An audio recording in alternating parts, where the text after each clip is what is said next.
प्रिय छात्राः, इदानीं नायकभेदान् पश्यामः। कारिका इत्थं वर्तते। भेदैश्चतुर्धा ललितशान्तोदात्तोद्धतैरयं। पुनरेकवारं। भेदैश्चतुर्धा ललितशान्तोदात्तोद्धतैरयम्। अयम् अर्थात् नायकः चतुर्विधैः भेदैः विभक्तः वर्तते। ते ललितः अर्थात् धीरललितः, शान्तः धीरशान्तः, उदात्तः धीरोदात्तः, उद्धतः धीरोद्धतः इति चतुर्था विभक्तः। कारिकायां धीरा इति शब्दः नास्ति, तथापि सर्वेषु धीरा इति शब्दः अनुवर्तते। यतोहि संस्कृतनाटकेषु नायके धीरत्वम् अनिवार्यं भवति, अतः धीरा इति शब्दः सर्वत्र अनुवर्तते। इदानीं धीरललितस्य लक्षणं। निश्चिन्तो धीरललितः कलासक्तः सुखी मृदुः। पुनरेकवारं। निश्चिन्तो धीरललितः कलासक्तः सुखी मृदुः। अर्थात धीरललित वह नायक है जो सर्वथा निश्चिंत रहता है, वह कोमल स्वभाव का होता है, सुखी रहता है तथा नृत्य गीत आदि कलाओं में आसक्त रहता है। उदाहरणार्थम रत्नावली में उदयन। अनन्तरं धीरशान्तस्य लक्षणं। सामान्यगुणयुक्तस्तु धीरशान्तो द्विजाधिकः। पुनरेकवारं। सामान्यगुणयुक्तस्तु धीरशान्तो द्विजाधिकः। अर्थात धीरशांत वह नायक है जिसमें सामान्य प्रकार से अर्थात नेता, विनीतो, मधुरस्त्यागी इत्यादि जो सामान्य नायक गुणों का होता है, यह ब्राह्मण, वैश्य या मंत्रिपुत्र आदि होता है। उदाहरण के लिए मृच्छकटिक में चारुदत्त और मालती माधव में माधव। अनन्तरं तृतीयः धीरोदात्तः। तस्य लक्षणं महासत्त्वोऽतिगम्भीरः क्षमावानविकत्थनः स्थिरो निगूढहंकारो धीरोदात्तो दृढव्रतः। पुनरेकवारं। महासत्त्वोऽतिगम्भीरः क्षमावानविकत्थनः स्थिरो निगूढहंकारो धीरोदात्तो दृढव्रतः। अर्थात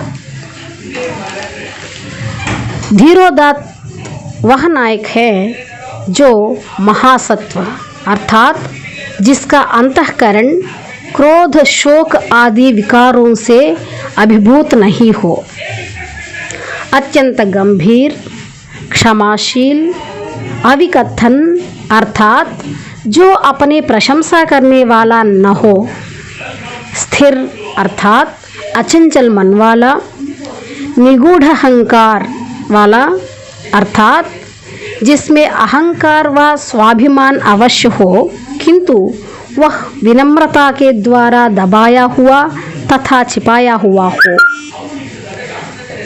और दृढ़व्रत अर्थात जिस बात का प्रण कर लिया है उसका अंत तक निर्वाह करने वाला हो, वो ही धीरोदात्त नायक है।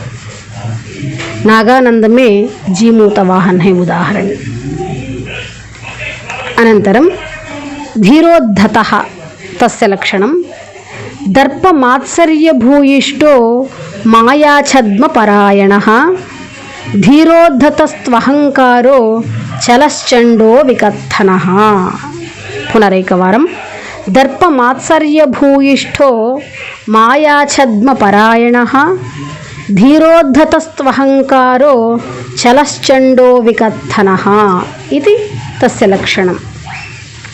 अर्थात धीरोद्धत वह नायक है जो दर्प अर्थात शौर्य आदि घमंड है, मात्सर्य अर्थात दूसरों के उत्कर्ष की असहनता से भरा हुआ, माया और कपट से युक्त घमंडी, चंचल, क्रोधी तथा आत्मश्लाघी होता है, वही धीरोद्धत है।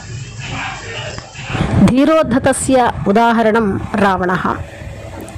छात्राः एतत् जानन्तु, रावणः धीरोद्धतनायकः इति मया उक्तम्।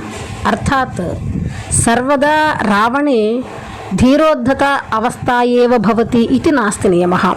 कदाचित् धीरललितावस्था भवितुमर्हति, धीरोदात्तावस्था भवितुमर्हति, धीरशान्तावस्था भवितुमर्हति, किन्तु अधिकाधिकं या अवस्था एकस्मिन् नायके भवति ताम् अवस्थाम् आधारीकृत्य सः तादृशः नायकः, सः धीरललितः, सः धीरशान्तः, सः धीरोदात्तः, सः धीरोद्धतः इति निर्णेतुं वयं शक्नुमः। अर्थात् एकस्मिन् नायके सर्वाः अवस्थाः अपि भवितुमर्हन्ति, परन्तु आधिक्यम् आधारीकृत्य सः तादृशः नायकः इति वयं निर्णेतुं शक्नुमः। छात्राः क्षमां याचे, धीरशान्तस्य लक्षणपठनसन्दर्भे मया सामान्यगुणयुक्तस्तु धीरशान्तो द्विजाधिकः इति पठितमस्ति, परन्तु द्विजाधिकः इति पठनीयं। दकारः महाप्राणाक्षरः न अल्पप्राणः एव। पुनः धीरोद्धतलक्षणपठनसन्दर्भे दर्पमात्सर्यभूयिष्ठो मायाछद्मपरायणः धीरोद्धतस्त्वहङ्कारो इति पठितमस्ति, तथा न धीरोद्धतस्त्वहङ्कारी इति पठनीयं। धन्यवादः।